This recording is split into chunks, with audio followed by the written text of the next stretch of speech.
Live from Fargo and serving you on TV, online, and on the go, this is Valley News Live at 6. I'll sit in jail as long as my employees are taken care of. Another East Grand Forks restaurant opening its doors today, defying Minnesota Governor Tim Walz's executive order against dine-in services at bars and restaurants. The order went into effect back in mid-November. The move comes as the governor today extended the restrictions through the holiday season. Valley News Team's Bailey Hurley talked with the owner of Joe's Diner today, who says it's time for more to take a stand.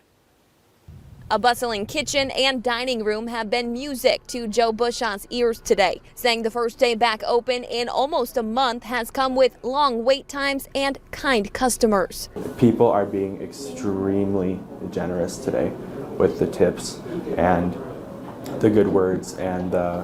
Good job, Joe. Thank you. Yeah, I'm glad you're open. Thanks.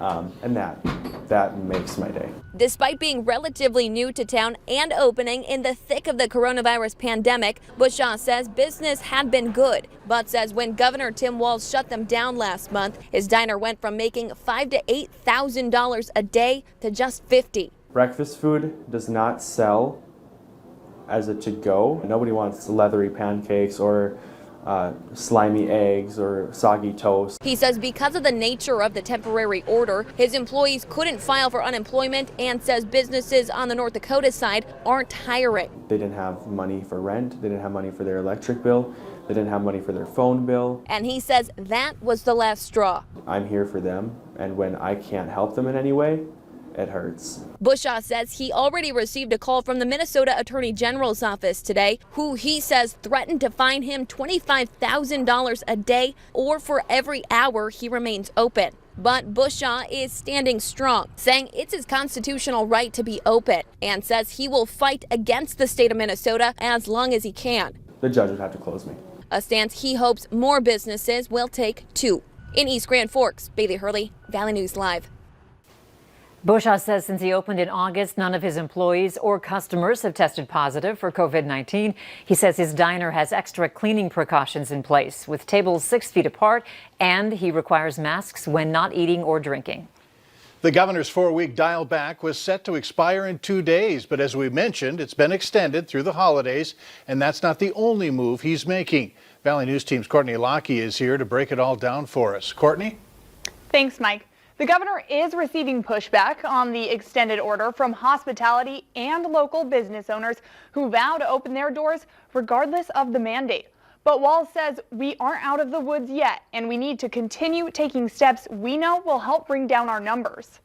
While indoor dining will remain closed, Governor Walz says we have to start working on opening some other things up. Let's start with schools. Walz's plan aims to bring back all elementary students full-time starting January 18th. Youth sports and group fitness classes will start again on January 4th with new guidance.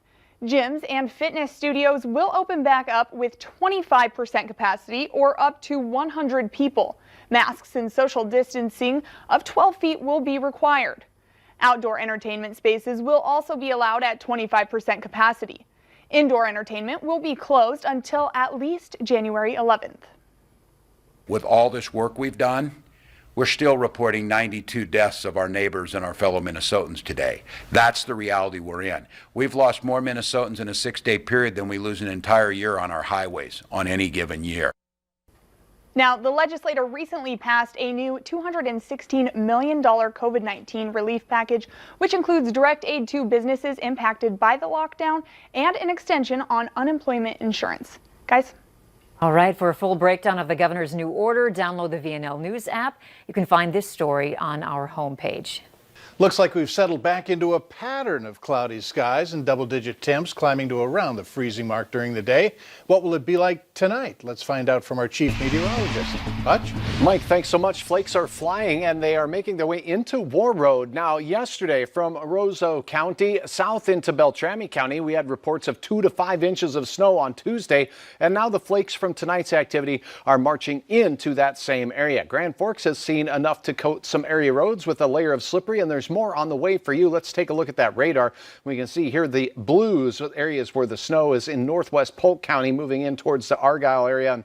We're also seeing it in East Grand Forks heading towards Fisher at this hour. Northern parts of Cass County, Detroit Lake seeing some snow showers, but it's a little lighter here in the Southern Valley. So there could be some light accumulations up north, upwards of around an inch or so. Slippery roads with temperatures in the 25 to 30 degree range. Our planner looks breezy with the flakes exiting off to the east, and I'll have details on a few more flakes in our extended planner here in just a few moments. Mike? All right, thanks, Hutch. Words of hope and confidence today from North Dakota Governor Doug Burgum regarding the state's coronavirus response.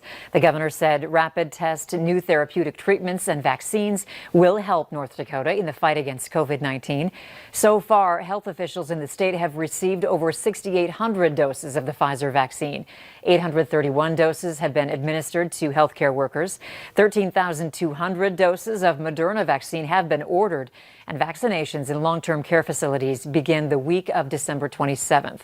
There's no word yet on who will get the vaccine next, but health officials will discuss it on Sunday. We're learning more about last night's deadly crash on Interstate 29 and I-94's interchange in Fargo. Police say 47-year-old Jason Simeon of Glendon, Minnesota, died after crashing into a bridge pillar. Authorities were trying to pull him over at the time of the crash. They say there was probable cause to arrest him for first-degree sexual assault. As they got close to his vehicle, they say he swerved to the right and hit the pillar on the I-94 overpass. He was the only person in the vehicle and died at the scene. Authorities in Hubbard County are asking you to keep an eye out for this Chevrolet Avalanche. They say it was involved in a theft and burglary in White Oak Township on Frostbite Road early Monday morning. The vehicle will have a broken taillight. If you see it or know of any possible thieves, call 218-732-3331. Police are looking for this woman. She's accused of breaking into a Fergus Falls business. The incident was reported on October 2nd at the Coffee Hut located at 220 East Lincoln Avenue. If you know who she is, call police at this phone number, 218-332-5555. And Fargo police are still looking for this woman. She was caught on camera stealing packages from an Osgood home earlier this month. 2 of the packages taken contained Christmas presents for kids. If you know who this woman is, in this video, go ahead and call police. One of the men named as a person of interest in the Budget Inn homicide case in Grand Forks is now in jail. Police say Emmanuel Garza was found in Moorhead and arrested on unrelated warrants. Now the search continues tonight for Vincent Villarreal, who is also a person of interest. On December 5th, 55-year-old Jeffrey Shulzitsky was found dead in the motel. If you've seen this man, call authorities.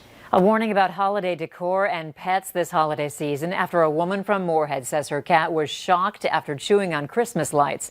The woman says her 1-year-old kitty was shocked and she's now scrambling to find the money for the cat's surgery tomorrow. She started a GoFundMe raising over $1,300 for the tabby cat so far. She hopes you learn from her experience and remember to turn your lights off.